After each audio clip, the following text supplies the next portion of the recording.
Hello, my name's Enid, and I'd like to ask a question.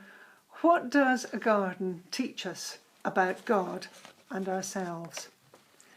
There's much discussion at the moment about the benefits of being outside in nature and how gardening has a positive impact on our mental health. If you look at our garden, you might feel quite entitled to ask, what gives me the right to ask this question? At the moment, there's a large dead shrub in the front garden that we don't have the tools to get rid of. And in the back, it's a bit of a mixed picture.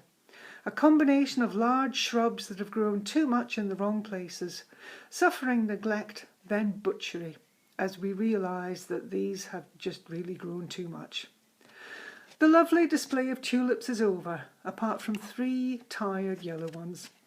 We have couch grass and daisies, bluebells and dandelions, and a massive self-seeded laurel bush.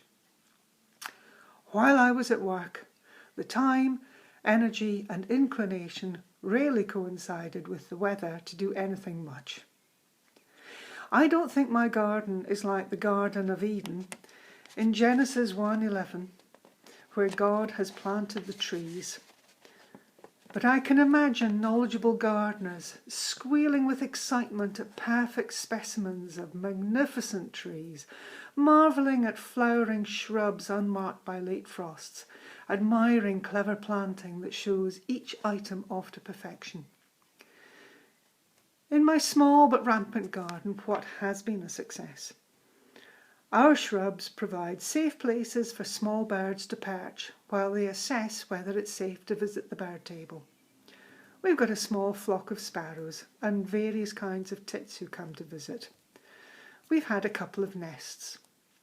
Our flowering weeds provide food for hungry insects where there's not much else for them. Even the neglected containers, which look so unpromising, reveal that several plump worms have taken up residence and seem to be thriving. So a garden can be a metaphor for our Christian life. The careful planning of a formal garden, or a random purchase of plants unlikely to survive in poor conditions, or even a total wasteland. Some gardeners want perfection and will work long and hard to encourage growth, which they love to share with others. Others have good intentions but lack the knowledge or persistence to follow through. It's not impossible for the second kind of gardener to develop into the first kind, with a suitable guide and the appropriate books and tools. Just remember, in John 20:15, Mary mistook Jesus for a gardener on the morning of the resurrection. So what kind of a gardener are you? And does your gardening style reflect your Christianity?